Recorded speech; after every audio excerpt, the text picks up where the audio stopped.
Classroom Dehradun से। And इस session में हम लोग डिस्कस करने वाले हैं क्लास 11th की फिजिक्स को, कक्षा 11 के भौतिक विज्ञान को। अपनी पिछली क्लास में डियर स्टूडेंट्स हम लोग बात कर चुके हैं डायमेंशंस के ऊपर, विमाओं के ऊपर, और आज की क्लास में हम लोग सीखने जा रहे हैं डायमेंशनल एनालिसिस यानी विमीय विश्लेषण and basically applications of dimensional analysis यानी कि विमीय विश्लेषण के अनुप्रयोग के बारे में हम लोग आज की क्लास में बात करने वाले हैं। पिछली क्लास में हमने देखा था हम विमाओं का प्रयोग क्यों करते हैं, किस प्रकार से हम विमाएं फाइंड आउट करते हैं, और हमने ये भी देखा था बहुत सारी भौतिक राशियां जो है जिनकी विमा होती हैं उनको हमने किस तरीके से फाइंड आउट करा। कुछ राशियां ऐसी होती है जिनकी विमाएं नहीं होती, उन्हें विमाहीन राशियां कैसे हैं, ठीक है, जैसे कि कोण हो गया, ठीक है, इसकी विमा नहीं होती है। इसके अलावा अगर हम रिलेटिव डेंसिटी की बात करें, इसकी भी विमा नहीं होती। तो कुछ भौतिक राशियां ऐसी होती है कि जिनकी विमाएं नहीं होती है, उन्हें विमाहीन भौतिक राशि कहते हैं। तो दो राशियों के नाम मैंने आपको बताए, कुछ राशियों के नाम आप खुद से ढूंढ के लिखें, ठीक है। और इसके अलावा कुछ नियतांक, कुछ कांस्टेंट ऐसे होते हैं जिनकी की विमाएं भी होती हैं, जैसे कि गुरुत्वाकर्षण नियतांक जिसकी मैंने आपको पिछली क्लास में बताई थी विमा निकाल के, और इसके अलावा प्लांक नियतांक, ठीक है, गैस कांस्टेंट। तो ये कुछ नियतांक ऐसे हैं जिनकी की विमाएं होती हैं, इनको हम बोलते हैं विमीय नियतांक। ओके, सो इनके और एग्जांपल्स आप जो है खुद से फाइंड आउट करें। और कुछ होते हैं ऐसे विमाहीन नियतांक। तो विमाहीन नियतांक मतलब वो नियतांक जिनकी विमाएं नहीं होती, जैसे पाई हो गया, है ना, नियतांक पाई मतलब 3.14 नियतांक है एक, लेकिन इसकी विमा भी नहीं होती। तो जो संख्याएं होंगी हमारे पास उनकी विमाएं नहीं होंगी। एक और चीज, जो त्रिकोणमितीय फलन होते हैं, साइन, कॉस, टेन, कॉट, इनकी विमाएं नहीं होती। लॉग वाले जो फंक्शन होते हैं, लघु गुणक जो फलन जिन्हें हम कहते हैं, लॉग वाले फंक्शन, इनकी भी विमाएं नहीं होती, ठीक है। तो इन बातों को आप ध्यान रखेंगे। आज हम विमीय विश्लेषण के ऊपर चर्चा कर रहे हैं। उम्मीद करता हूं आप सबके सब फिट, फाइन और हेल्दी होंगे, बिल्कुल रेडी होंगे क्लास के लिए। आप लोग अपनी पोजीशंस ले चुके होंगे, नोटबुक और पेन में आप चीजों को नोट डाउन करते रहते होंगे, ठीक है। और अपना ध्यान स्क्रीन पर बना कर रखिए, अपने रिस्पेक्टिव स्क्रीन पर। हम चलते हैं स्मार्ट बोर्ड की स्क्रीन पर। सो डियर स्टूडेंट्स, आज का हेडिंग डाल दीजिए आज के टॉपिक की, विमीय विश्लेषण एवं इसके अनुप्रयोग।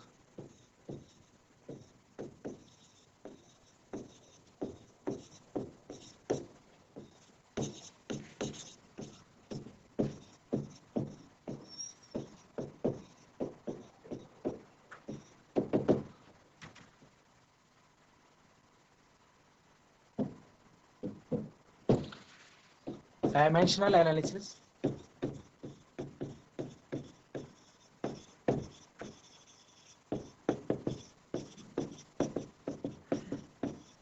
and application of dimensional analysis.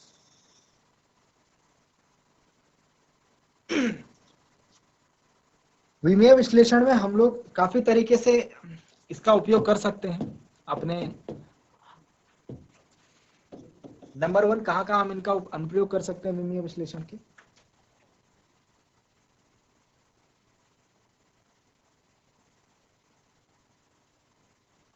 विभिन्न भौतिक राशियों के बीच संबंध,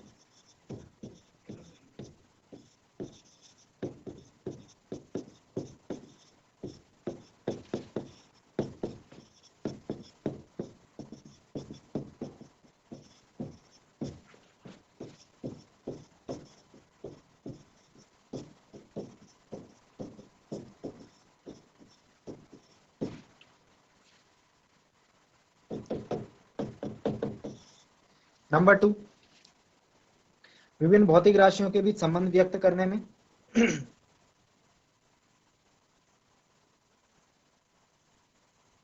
विभिन्न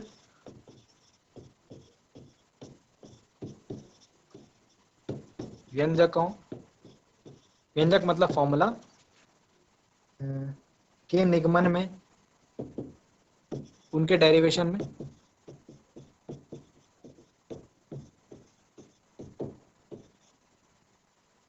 नंबर 3,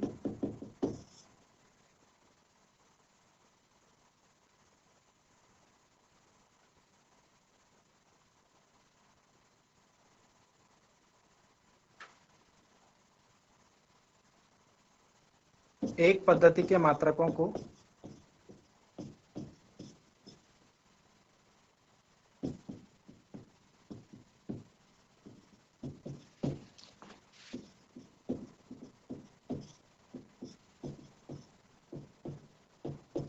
दूसरी पद्धति के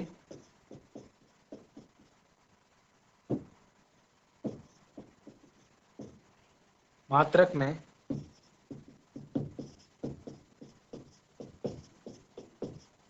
परिवर्तित या रूपांतरित करने में। तो ये कुछ हमारे पास 3-4 पॉइंट्स हैं जिसको जहां पर कि हम लोग विमीय विश्लेषण के अनुप्रयोग कर सकते हैं। हमारे पास एक नियम है बच्चों, वो नियम क्या कहता है इसको आप नोट डाल के लिखेंगे और ये काफी यूजफुल होता है। केवल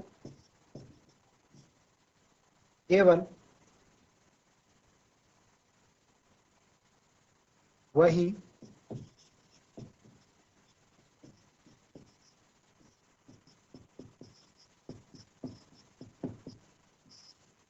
भौतिक राशियां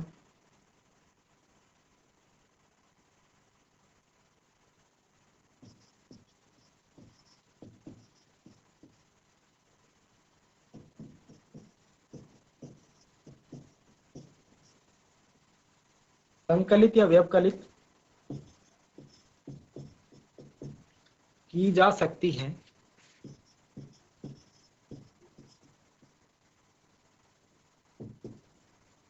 कॉमा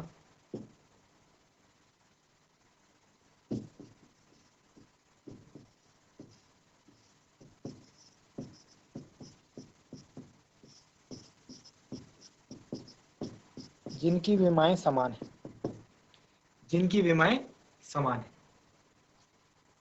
इस चीज का यूज हम लोग जो यहाँ पर 3-4 बातें लिखी है इनका यूज हम आगे के क्वेश्चन समझने में कर रहे हैं, आगे के क्वेश्चन समझने में कर रहे हैं।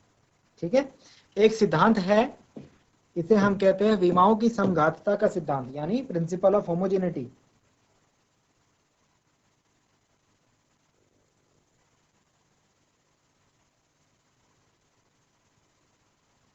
ठीक है, जो पीछे मैंने वो लिखा था, फॉर्मूला लिखा था, उसे हम कहते हैं विमाओं की समघातता का सिद्धांत।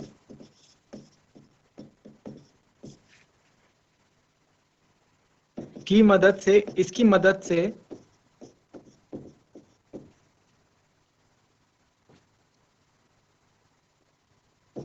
किसी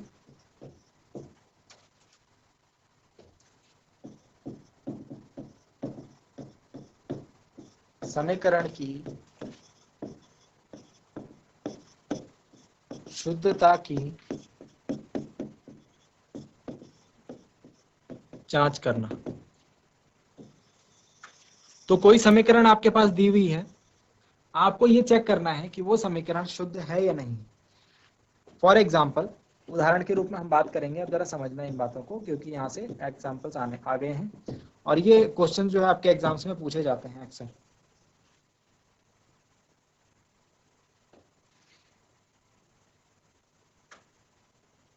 सपोज हमारे पास एक समीकरण दे रखी है, ये समीकरण S बराबर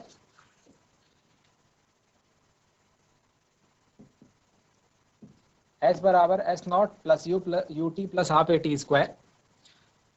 सपोज इस प्रकार की हमारे पास एक समीकरण दे रखी है, इसकी जगह पे मैं x रख लेता हूँ, पोजीशंस को हम मेंशन कर लेते हैं। x बराबर x0 plus U T plus half A T square, जहाँ x क्या है, स्थिति है या दूरी हम इसे कह सकते हैं, u क्या है, प्रारंभिक वेग, t क्या है, समय है, a क्या है, त्वरण है। ठीक है, इन सब की विमाएं आपको पता है। तो पहले मैं सबकी विमाएं लिख लेता हूँ। यहाँ पर x की जो विमा है वो होगी l, x नॉट की विमा भी होगी l, u की विमा होगी एल टी माइनस वन और t की विमा होगी t, a की विमा होगी एल टी माइनस टू और जो t है इसकी विमा होगी, t स्क्वायर है तो इसकी विमा होगी t स्क्वायर। ठीक है, सबकी विमा लिख ली, जितने भी हमारे पास भौतिक राशियां यहाँ पर देखने को मिल रही थी। अब अगर हम फाइनली देखेंगे तो ये है x नॉट की विमा l और यू टी की विमा एल टी माइनस वन और t की मल्टीप्लाई करके हमारे पास आएगा l। ठीक है, एल टी माइनस वन और t की गुणा करके आया हमारे पास l।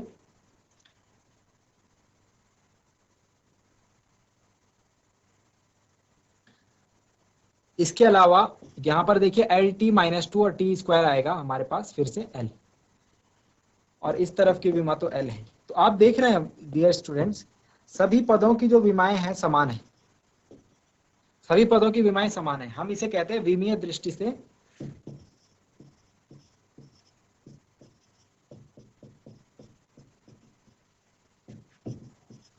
सही या शुद्ध समीकरण। इसे हम विमीय दृष्टि से शुद्ध या सही समीकरण घोषित कर सकते हैं, ये हम इसको डिक्लेयर कर सकते हैं, ठीक है। लेकिन इसमें आपको एक बात ध्यान देना, इसमें आप एक बात ध्यान देना कि अगर हमने ये चीज चेक करी, अगर हमने ये चीज चेक करी कि विमीय रूप से सही समीकरण है, तो मतलब कंफर्म नहीं है कि वो समीकरण सही होगी ही होगी। आई बात समझ में? तो ये एक तरीका है हमारे पास चेक करने का, ठीक है। और इस पर हम लोग कुछ क्वेश्चन अब करते हैं, ठीक है। इस पर कुछ क्वेश्चन अब हम लोग करने की कोशिश करते हैं। तो हमने विमाओं की समघातता का सिद्धांत देख लिया, हमने उसके अनुप्रयोग देख लिए, कहाँ कहाँ हम उसके अनुप्रयोग कर सकते हैं, ठीक है।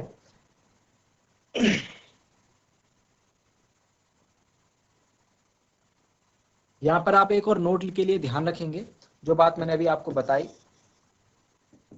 दूसरा नोट लिखेंगे, यदि यदि कोई समीकरण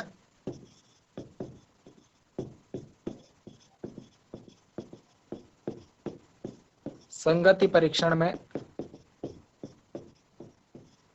एक स्टेटमेंट है जो कि काफी यूजफुल है, इसको आप ध्यान में रखना, में असफल हो जाती है, मतलब हमने चेक करा और वो सारी विमाएं समान, जैसे अभी तो समान आ गई थी ना, अगर असमान आएंगी सारी तो हम बोलेंगे परीक्षण में असफल हो जाती है। इन दैट केस वो क्या हो जाएगी, परीक्षण में असफल हो जाती है। तो हम क्या कहेंगे, परीक्षण में असफल हो जाती है तो वह गलत सिद्ध हो जाती है, तो हम बोलते हैं कि समीकरण गलत है।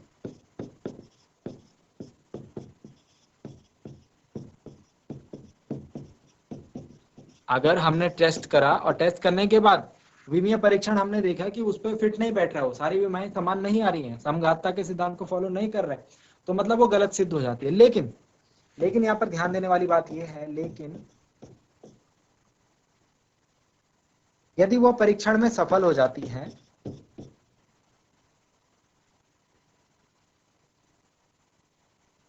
यदि वह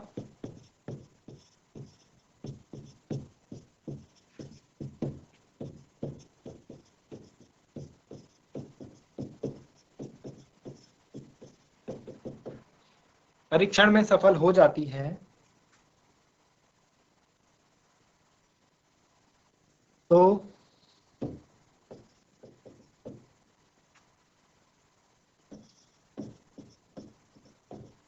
इससे वह सिद्ध नहीं हो जाती।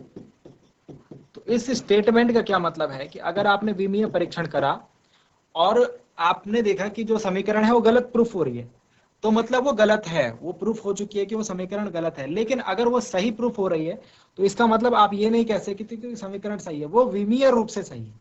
आप इसमें क्या कह सकते हैं कि विमीय दृष्टि से वो सिद्ध हो जाती है।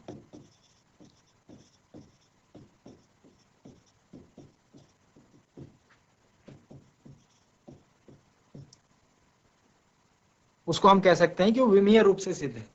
बट वो जो संबंध है, जो समीकरण है, वो पूर्ण रूप से सत्य होगा या नहीं होगा, इसके बारे में हम बात नहीं कर सकते। तो गलत वाले केस में गलत सिद्ध हो जाएगी, सही वाले केस में सही सिद्ध नहीं होगी, वो विमीय रूप से सही होगी बस, और बाकी दूसरे केसेस में हम लोग नहीं बोल सकते, ठीक है। चलिए एक एग्जाम्पल लेते हैं आपकी बुक का, एक एग्जाम्पल लेते हैं, उदाहरण। उदाहरण में दिया हुआ है half M V square is equal to M G H. Question क्या लिखा हुआ है, क्वेश्चन पढ़ ले रहा हूं। जहां m का मतलब है वस्तु का द्रव्यमान, v का मतलब है वेग, वस्तु का वेग, इसके अलावा g का मतलब आप जानते हैं गुरुत्वीय त्वरण,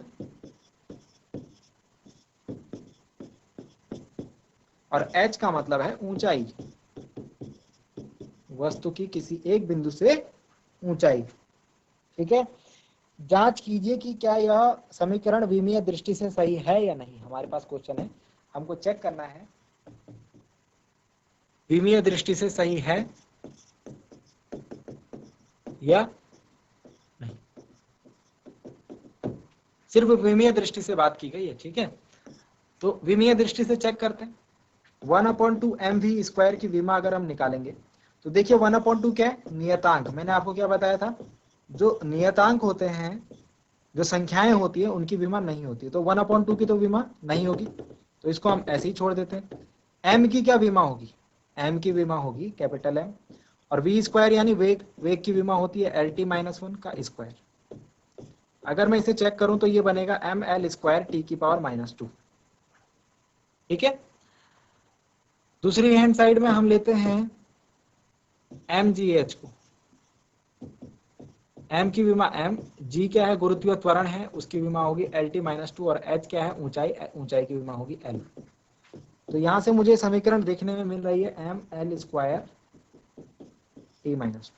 हम क्या देख रहे हैं कि ये RHS है, मतलब सॉरी ये लेफ्ट हैंड साइड है, समीकरण का लेफ्ट हैंड साइड है, और ये राइट हैंड साइड है।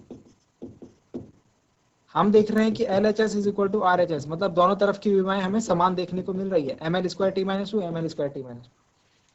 इससे क्या सिद्ध होता है कि यह समीकरण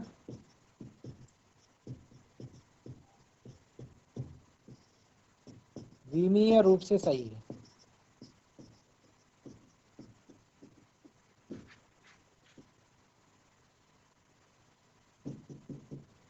यह समीकरण विमीय रूप से सही है।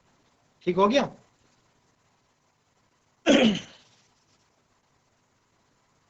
आ गई बात समझ में? ठीक है, चलिए और एक और क्वेश्चन कर लेते हैं।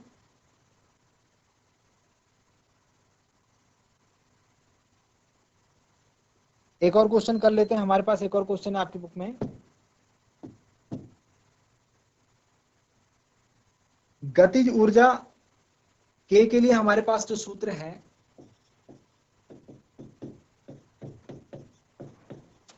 गतिज ऊर्जा के से निरूपित करते हैं। इसके लिए हमारे पास जो सूत्र दे रखे हैं वो है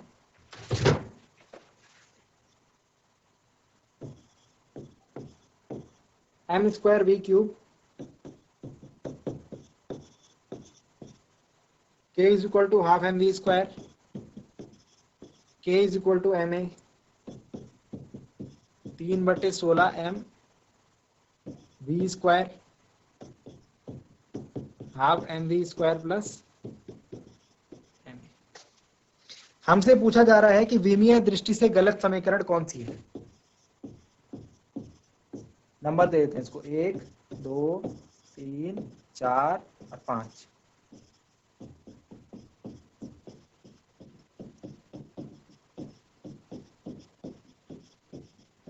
विमीय दृष्टि से गलत समीकरण बताएं। चलिए अगर हम अपने सॉल्यूशन के ऊपर बात करें तो हमें यहां से देखने को मिल सकता है जो k है गतिज ऊर्जा, गतिज ऊर्जा की विमा हम जानते हैं ml² T-2 होती है। ml² T-2, ठीक है, गतिज ऊर्जा की विमा ml² T-2 होती है। अब इनके राइट हैंड साइड में देखते हैं, यहाँ पर है m²v³। m² मतलब द्रव्यमान की विमा m, उसका स्क्वायर, और v मतलब वेग LT-1 और उसका क्यूब। इसको अगर देखेंगे तो ये बनेगा ml² L³ T-3। उसके अलावा सेकंड वाला देखो 1/2 तो विमा नहीं होती है, m की विमा क्या होगी, द्रव्यमान की विमा m होगी, v क्या है, वेग, वेग की विमा LT-1 और उसका स्क्वायर है, तो ये हो जाएगा ml² T-2। नेक्स्ट थर्ड को देखते हैं। थर्ड में देखिए ma है, m मतलब द्रव्यमान, a मतलब त्वरण, त्वरण की विमा होती है LT-2, तो हो जाएगा mLT-2। ठीक है, उसके बाद फोर्थ है 3/16 की विमा तो नहीं होती, लेकिन m की विमा होती है, द्रव्यमान की विमा होती है m, और v की विमा होती है LT-1 और उसका स्क्वायर है, तो हो जाएगा M L square T minus two. Last वाला देखते हैं, लास्ट वाला है M V square. M V square की विमा दोनों में से किसी भी एक पद की आप ले लीजिए, ठीक है। तो एम वी स्क्वायर की विमा होगी M L square T minus two, M L square T minus two, और प्लस जो एम ए वाला पद है उसकी विमा मुझे देखने को मिल रही है M L T minus two. यहां पर ध्यान देंगे, ये हाफ एम वी स्क्वायर की विमा है और ये एम ए की विमा है। अब हमसे पूछ रहे हैं गलत समीकरण कौन कौन से, तो गलत समीकरण के ऊपर बात करते हैं।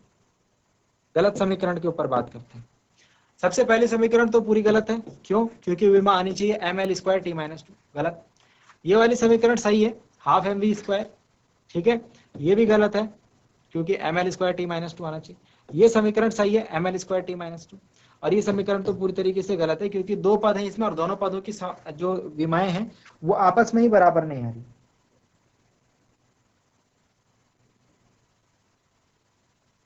ठीक है, वो आपस में ही बराबर नहीं आ पा रही। तो जो हमारे पास राइट आंसर है,